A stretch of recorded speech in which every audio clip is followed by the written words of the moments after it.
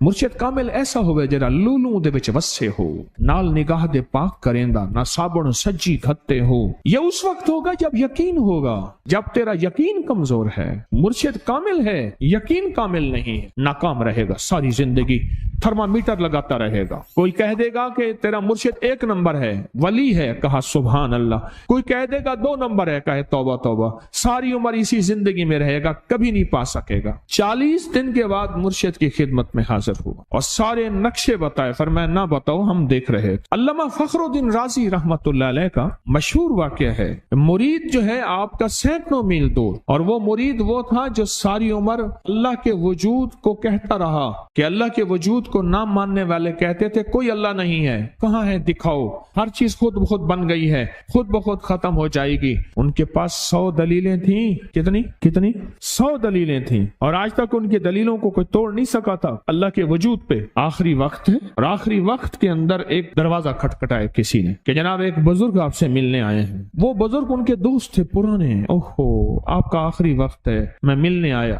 اور وہ بزرگ نہیں تھا, وہ شیطان کی شکل بن کے آیا تھا. اس نے آتے ہی وہ مسئلہ چھیڑ دیا. آج تک اس کی دلیلیں کوئی نہیں توڑ سکا تھا, یہ اس کی دلیل توڑ گیا. پہلی دلیل ٹوٹ گئی. اس نے دوسری دی اللہ ہے. اس نے 2 دلیل بھی توڑ دی کہ اللہ نہیں ہے. اس نے تیسری دی اللہ ہے. اس نے وہ اپنے علم کی طاقت, وہ دلیل بھی توڑ دی. چوتھی 99 دلیلیں توڑی, ابھی ایک دلیل باقی رہتی ہے. اگر وہ بھی دلیل گئی تو یہ بھی کہتا ہے اللہ نہیں, اور آخری وقت میں رب کے وجود کا انکار کر کے خاتمہ خراب کر کے گیا. مرشد وضو فرما رہے تھے, دور کہیں میلوں میلوں دور اللہ نے اپنی طاقت قدرت سے نقشے ہٹائے سامنے سے, اور نقشے ہٹائے کہ تیرا مرید گیا. وہیں سے وضو کا پانی چلو بھر کے زور سے پھینکا, اور کانوں میں آواز آئی کیوں دلیلیں دے رہا ہے, تو نہیں کہتا میں نے اللہ کو بغیر دلیل کے مانا, تو دلیلیں دے رہا ہے. کیوں نہیں کہتا کہ میں رب کو بغیر دلیل کے مان. عمر رضی اللہ تعالیٰ عنہ امیر المومنین مسجد نبی میں خطبہ دے رہے ہیں. حضرت ساریہ صحابی تھے, وہ اس لشکر کے سپہ سالار تھے. میلوں سے میلوں, سینکڑوں میل دور ایسے نقشے ہٹے, اور خطبے کے دوران انوکھی بات کہہ دی, یا ساریہ الجبل, ساریہ پہاڑ کے پیچھے دیکھ دشمن وہاں سے حملہ کر رہا ہے. اور پھر خطبہ شروع کر دیا. جمعہ کا خطبہ تھا. لوگ حیران, یہ امیر المومنین نے کیا فرما دیا. جب حضرت ساریہ کا قافلہ آیا واپس تو فرمایا فلاں وقت فلاں لمحے فلاں وقت میں, جمعے کے دن فلاں لمحے میں امیر المومنین آپ کی آواز آئی تھی, اگر نہ آتی تو دشمن نے پیچھے سے مقابلہ حملہ کر دیا تھا اور ہمیں کاٹ کے رکھ دیتا, ٹوٹے ٹوٹے کر دیتا. آپ کی آواز آئی, ساریہ پیچھے دیکھ دشمن حملہ کر رہا ہے پہاڑ کے پیچھے, یا ساریہ الجبل. یہ میں آپ کو حوالوں سے بات کر رہا ہوں, روایات بتا کے بات کر رہا ہوں.